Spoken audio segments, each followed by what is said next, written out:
Assalamualaikum teman-teman semua. Jadi di video kali ini kita bakalan ngebahas mengenai transformasi seleksi penerimaan mahasiswa baru pada perguruan tinggi negeri nih.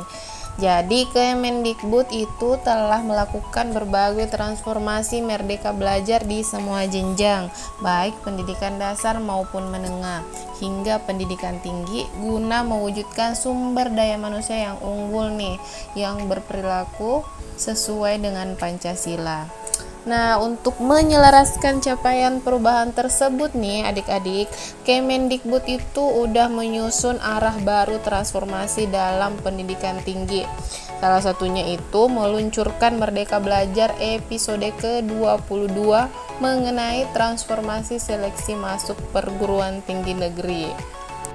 Jadi, menurut Peraturan Menteri Pendidikan Kebudayaan, Riset dan Teknologi Republik Indonesia Nomor 48 Tahun 2022 tentang penerimaan mahasiswa baru program diploma dan program sarjana pada PTN menyatakan bahwa transformasi pendidikan tinggi di Indonesia yang sekarang ini tengah berjalan bertujuan untuk membentuk lulusan yang memiliki kompetensi multidisiplin dan memiliki dasar yang kuat terhadap disiplin ilmu utama setiap program studinya.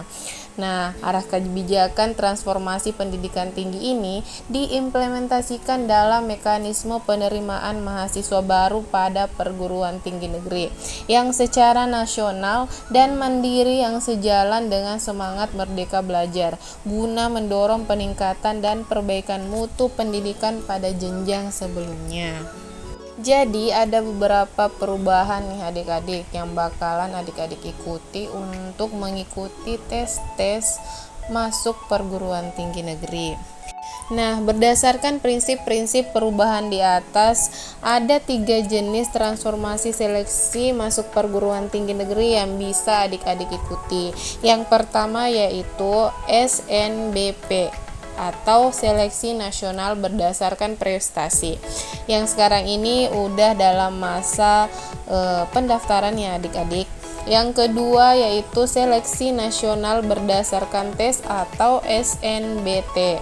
Yang ketiga yaitu seleksi secara mandiri oleh perguruan tinggi negeri, berfokus pada kemampuan penalaran.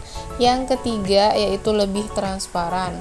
Yang keempat itu lebih inklusif dan lebih mengakomodasi keragaman siswa. Yang terakhir lebih terintegrasi dengan mencakup bukan hanya program sarjana tetapi juga diploma 3 dan diploma 4 atau sarjana terapan. Sebelum kita lanjut, jangan lupa like, komen, dan subscribe channel ini kalau kalian merasa channel ini bermanfaat. Oke, kita masuk ke jalur seleksi yang pertama, yaitu seleksi nasional berdasarkan prestasi. Nah, pada seleksi nasional berdasarkan prestasi ini, seleksinya itu berfokus pada pemberian penghargaan tertinggi atas kesuksesan belajar adik-adik di sekolah. Jadi, hal ini itu dilakukan melalui pemberian bobot minimal 50% untuk nilai rata-rata rapor seluruh mata pelajaran. Nah, dengan pemberian bobot yang tinggi ini, adik-adik itu diharapkan terdorong untuk berprestasi di seluruh mata pelajaran secara holistik. Sedangkan untuk pembobotan sisanya nih, maksimal 50% diambil dari komponen penggali minat dan bakat. Nah, di sini itu ada 3 dokumen yang bisa adik-adik masukkan untuk memaksimalkan 50% ini untuk komponen penggali minat dan bakat. Yang pertama yaitu melalui nilai rapor dari maksimal 2 mata pelajaran pendukung adik-adik di sekolah. Yang kedua yaitu prestasi, di mana adik-adik bisa memasukkan prestasi-prestasi apa saja nih yang udah adik dapat di sekolah. Yang ketiga yaitu portofolio, ini untuk program studi seni dan olahraga. Jadi selanjutnya itu adik-adik perlu ingat nih bahwa ada beberapa hal yang perlu diperhatikan, yaitu PTN ini menentukan yang pertama komposisi persentase komponen 1 dan 2 dengan total 100%. Yang kedua yaitu subkomponen untuk komponen 2 dan komposisi persentase bobotnya. Nah, penentuan ini tuh dapat berbeda antar prodi adik-adik dalam PTN yang sama. Nah, kita beralih ke jalur tes seleksi yang kedua, yaitu seleksi nasional berdasarkan tes atau SNBT. Jadi, seleksi ini tuh berfokus pada pengukuran kemampuan penalaran dan pemecahan masalah. Karena udah nggak ada lagi tes mata pelajaran nih, jadi yang ada tuh hanya mengukur tes skolastik adik-adik, di mana ada 4 hal yang diukur. Yang pertama yaitu potensi kognitif, yang kedua penalaran matematika, yang ketiga yaitu literasi dalam bahasa Indonesia, yang keempat itu literasi dalam bahasa Inggris. Nah, soal-soal pada seleksi ini itu akan menitikberatkan kemampuan penalaran adik-adik, bukan hafalan. Jadi, untuk memudahkan adik-adik memahami mengenai seleksi nasional berdasarkan tes ini, saya akan membahasnya di video selanjutnya. Jadi, jangan lupa untuk subscribe. Nah, berikutnya ini mekanisme ketiga dalam transformasi seleksi masuk PTN itu melalui seleksi secara mandiri oleh PTN.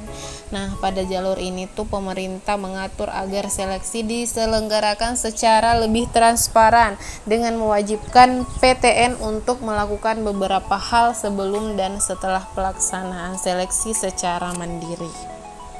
Oke, jadi yang pertama yaitu sebelum pelaksanaan seleksi secara mandiri, PTN itu wajib mengumumkan beberapa hal, antara lain yaitu jumlah calon mahasiswa yang akan diterima masing-masing program studi atau fakultas.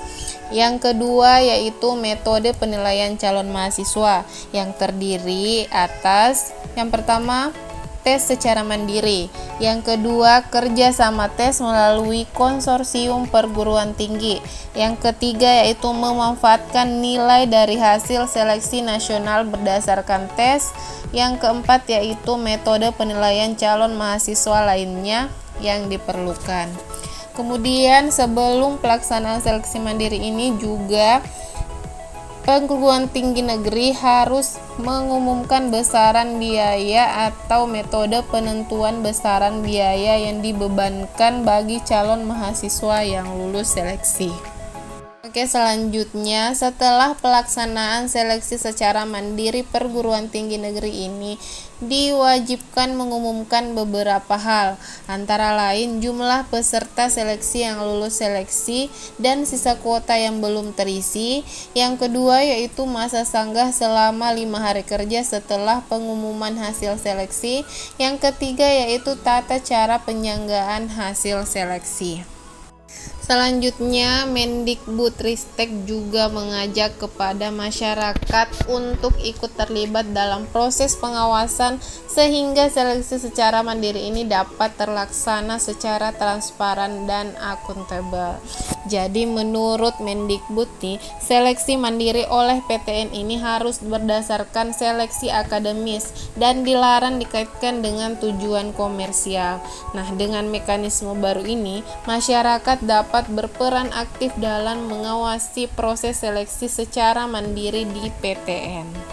Jadi kalau adik-adik atau masyarakat atau keluarga yang apabila memiliki bukti permulaan atas pelanggaran peraturan dalam proses seleksi, adik-adik bisa melaporkan melalui kanal pelaporan whistleblowing Sistem Inspektorat Jenderal Kemendikbudristek pada laman http://wbskemendikbud.go.id atau https://kemendikbud.lapor.go.id yang bisa jadi tempat teman-teman melaporkan.